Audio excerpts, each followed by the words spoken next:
Is Iran actually negotiating or simply running out the clock? Now, that's the question raised by Victor David Hanson, who argues that the conflict has entered a dangerous new phase. With Iran's economy battered and much of its military capability severely weakened, Hanson believes Tehran's strategy is no longer about winning. It's about surviving long enough to claim victory. According to Hanson, Iranian negotiators are playing a classic good cop, bad cop game. Diplomats signal compromise while hardliners continue creating chaos in the region. Now, the goal? Delay, distract, and buy time. But Hanson says Donald Trump has a different option. Set up a firm deadline and make it clear that continued stalling will come at an enormous cost. In his view, the military challenge is already largely solved.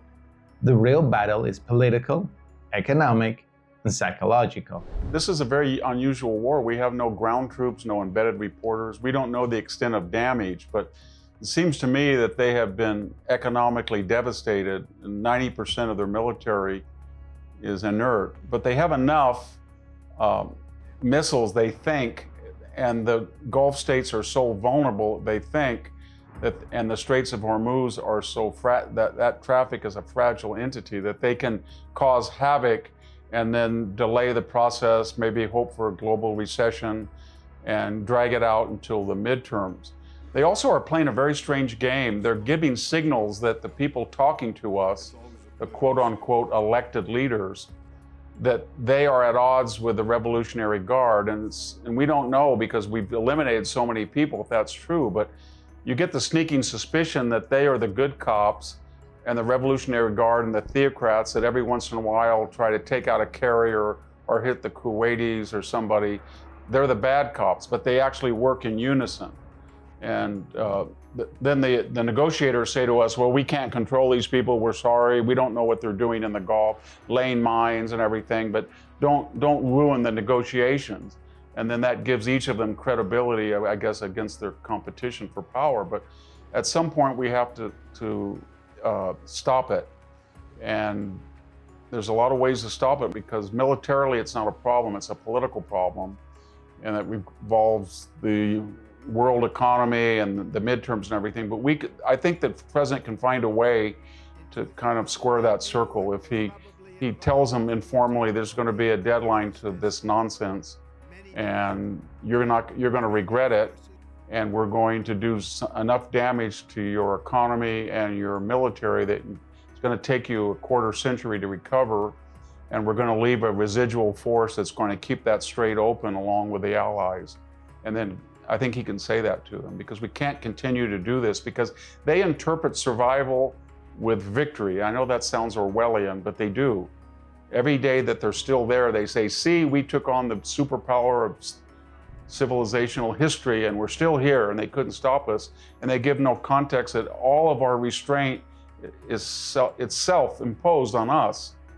It's humanitarian, it's political, but it's not military.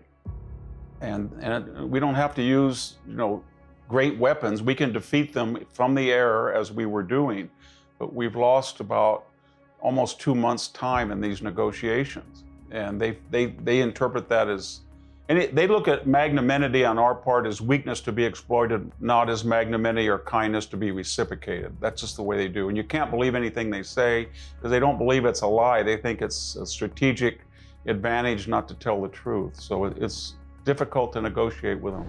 The bigger takeaway? Hanson believes Iran has turned survival itself into a propaganda victory. Every day the regime remains standing, it presents the fact as proof that America lacks the will to finish the job. That is why he argues time is no longer neutral, it benefits Tehran. In his view, the real test is whether Trump can impose a clear deadline, end the cycle of delay, and restore the kind of deterrence that adversaries respect. If that happens, Hanson suggests the impact would extend far beyond Iran, sending a powerful message to rivals around the world that American resolve is no longer up for negotiation. We've had four administrations, and the Russians invaded Ukraine, and 3 of them are their neighbors in Ossetia, with Bush, Obama, and Biden, but not during Trump. So if he can reestablish deterrence, at least for 2 years, I think he can quiet. The Chinese are not in a good position vis-a-vis where they were 2 years ago. Russia is not, they've lost their toehold or their clients in Venezuela and Syria and now Iran. China's hurting. We're ascendant, but we just have to manage that a little better, I think, and wrap this up. If we wrap this up, then the further problems won't escalate.